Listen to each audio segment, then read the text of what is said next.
Il existe des histoires discrètes et silencieuses qui nous rappellent que derrière chaque regard fatigué se cache une vie entière, tissée de rêves, de combats et de cicatrices invisibles. Des histoires que l'on croise chaque jour sans y prêter attention, tant nous sommes absorbés par notre propre course. Et parfois, en un seul instant, tout change. Un seul regard, un seul nom prononcé, et soudain, le monde entier se souvient. Il avait oublié un héros. C'était un matin comme les autres. Le ciel, lourd et bas, semblait peser sur la ville. Dans une petite salle d'audience anonyme, des gens attendaient, assis sur des bancs froids, absorbés dans leurs pensées. La routine judiciaire suivait son cours. Des infractions mineures, des sanctions attendues, des visages fermés. Et puis, il est entré. Un homme seul, avançant lentement, presque en s'excusant d'exister. Son manteau était élimé jusqu'à la corde, ses chaussures laissaient voir la trace du temps et son regard était celui de ceux qui ont appris à se faire oublier. Personne ne leva les yeux. Il n'était, aux yeux de tous, qu'un sans-abri parmi tant d'autres, un nom de plus sur une liste interminable. Un homme perdu dans l'immense indifférence du quotidien. Il s'assit en silence, les mains tremblantes, le visage baissé. Son corps portait les stigmates de la rue, la fatigue, le froid, l'abandon. Les murmures et les papiers qui s'échangent dans la salle semblaient l'envelopper d'une bulle d'indifférence glacée. Puis, le greffier appela son dossier. John Williams. Un nom banal. Un nom que rien à ce moment-là ne distinguait du reste. Et pourtant, ce simple écho fit frémir quelque chose dans l'air. Quelque chose d'imperceptible, mais réel. Une vibration sourde, comme si ce nom portait en lui une histoire oubliée, un poids que personne n'avait pris la peine de regarder. Le juge leva les yeux de ses dossiers. Il plissa les yeux, hésita une seconde, et à cet instant précis, la routine s'interrompit. À l'instant précis où le nom John Williams résonna dans la salle, quelque chose changea. Un frémissement imperceptible traversa l'air. Le juge, plongé jusqu'alors dans la monotonie des dossiers, releva brusquement la tête. Son regard, d'abord confus, devint plus attentif, presque troublé.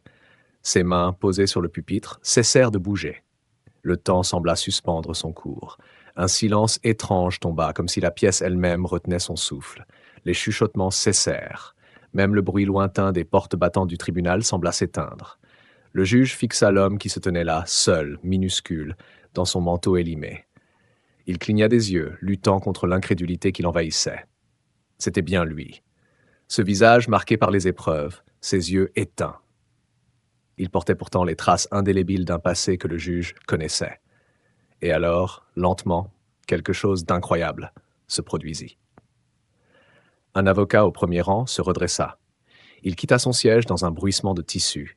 Puis un policier, au fond de la salle, posa son képi contre sa poitrine et se leva à son tour. Un autre, puis un autre. En quelques instants, sans qu'aucun mot ne soit prononcé, la salle entière était debout, un mur vivant de respect silencieux. Les jeunes avocats, les greffiers, les agents de sécurité, les simples visiteurs, tous, sans exception, se tenaient droits, tournés vers cet homme oublié.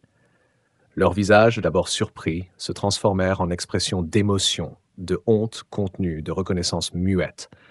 Parce que John Williams n'était pas un homme ordinaire. Il était de ceux dont les histoires s'étaient gravées dans la mémoire collective sans qu'on sache toujours leur nom. Un soldat.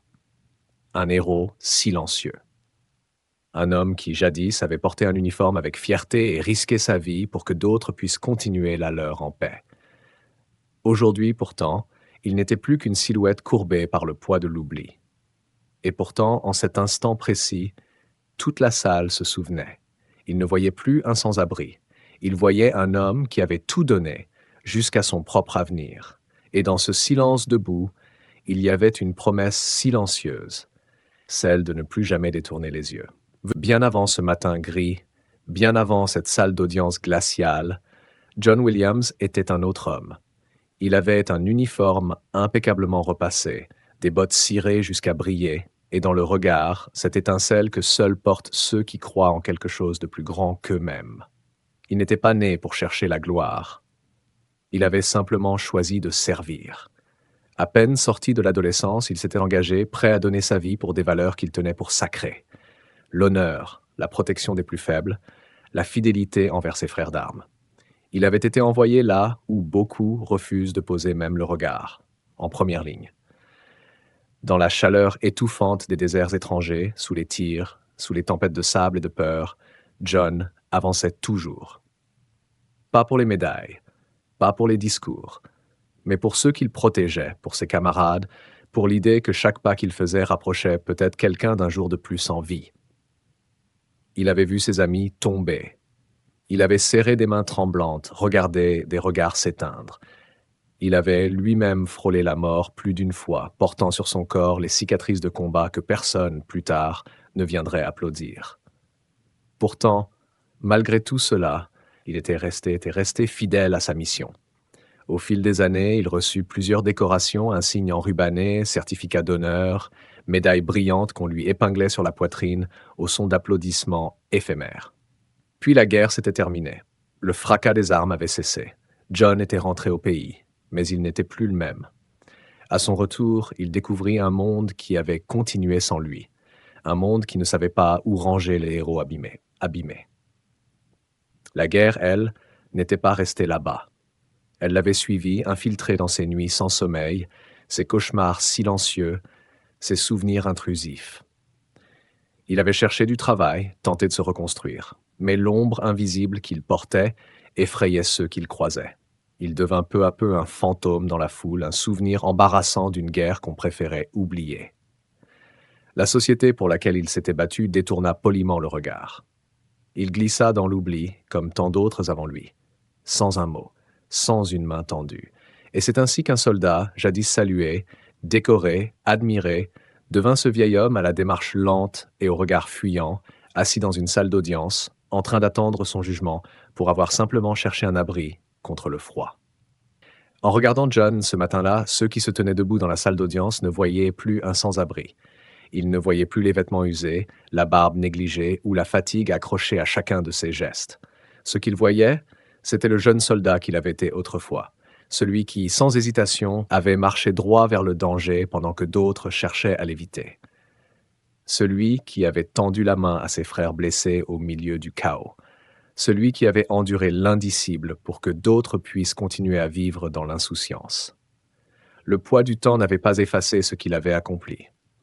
Il avait seulement dissimulé, sous des couches d'indifférence et d'oubli, le courage brut d'un homme qui avait donné tout ce qu'il avait, et même plus. Le juge, encore figé quelques secondes, descendit lentement de son estrade. Son visage, habituellement fermé par des années de procédures et de décisions froides, était traversé par une émotion profonde, difficile à contenir. Il s'approcha de John, sans un mot. Pas en tant qu'autorité judiciaire, mais en tant qu'homme, en tant que citoyen, en tant que frère humain. Et là, dans le silence solennel de la salle, il tendit la main. Un geste simple, presque ordinaire, et pourtant chargé d'un poids immense. John leva timidement les yeux. Pendant une fraction de seconde, l'homme brisé redevint ce jeune soldat fier. Ses épaules un instant se redressèrent légèrement. Ses yeux fatigués se remplirent d'une lumière fragile, mais encore vivante. La main du juge se referma sur la sienne avec fermeté, avec respect. Et dans ce contact, dans cette étreinte muette, tout fut dit. Aucune excuse formelle, aucun long discours n'aurait pu exprimer mieux ce que ce geste portait. L'admiration, la reconnaissance et la honte d'avoir oublié. Autour d'eux, un murmure se leva. Un murmure étouffé, mélange de respect, de remords et de gratitude. Certains baissèrent les yeux, émus. D'autres essuyèrent discrètement une larme. Chacun dans cette salle comprenait à cet instant précis que le véritable jugement ne concernait pas John, mais bien eux-mêmes. Leur capacité à voir au-delà des apparences, leur capacité à honorer ce qui doit l'être, avant qu'il ne soit trop tard. Dans ce simple geste de main tendue, dans ce silence vibrant, John Williams retrouva ce que la vie lui avait arraché. Sa dignité, son honneur, et peut-être pour la première fois depuis longtemps, son humanité reconnue. Nous passons tant de temps à juger ce que nos yeux perçoivent. Un visage fatigué, des vêtements usés, un regard fuyant. Nous croyons comprendre en un instant, ranger les gens dans des cases étroites, confortables. Mais ce que nous oublions, ce que nous ignorons, c'est l'histoire que ces regards silencieux portent en eux. Derrière chaque visage marqué, il y a une vie. Un combat mené dans l'ombre, des sacrifices que personne n'a applaudis, des rêves caressés puis abandonnés, parfois au prix d'une lutte intérieure que nul regard extérieur ne peut deviner. Chaque ride, chaque pas hésitant, chaque silence lourd de sens est une preuve de résistance. Une preuve qu'à un moment donné, ces âmes blessées ont choisi de ne pas abandonner, même quand tout semblait les pousser à terre. Alors, la prochaine fois que vous croiserez quelqu'un qui vacille, quelqu'un que la vie a cabossé plus qu'elle n'a porté, rappelez-vous, ce n'est pas la chute qui raconte leur histoire. Ce n'est pas leur faiblesse apparente qui les définit. C'est tout ce qu'ils ont traversé pour rester debout, malgré tout. Respectez ces batailles silencieuses. Honorez ces cicatrices invisibles. Car parfois, les plus grands héros sont ceux que le monde a choisi d'oublier. Et qui, malgré cela, continuent d'avancer, un pas après l'autre. Et souvenez-vous, il suffit d'un geste, d'un regard, d'un peu de reconnaissance pour rendre à quelqu'un la dignité qu'on lui avait arrachée. Et parfois, c'est ce geste-là qui change tout. Prenez soin les uns des autres. Dans ce monde souvent pressé, souvent distrait, il est facile d'oublier que derrière chaque regard fuyant, derrière chaque pas hésitant, il y a une histoire que nous ne connaissons pas, une bataille que nous n'avons pas vue, un courage que nous n'avons pas applaudi. Honorez ceux que la vie a blessés, non pas par pitié, mais par admiration, car il faut une force immense pour continuer à avancer quand tout s'est écroulé. Il faut une grandeur silencieuse pour garder l'espoir quand les regards se détournent, quand la main tendue ne vient jamais. Rappelez-vous, les véritables géants de ce monde ne sont pas toujours ceux qui crient le plus fort, qui brillent sous les projecteurs. Ce sont ceux qui, dans l'ombre, continuent de lutter. Ce sont ceux qui tombent 100 fois et qui se relèvent 101 fois. Ils ne portent pas de couronne.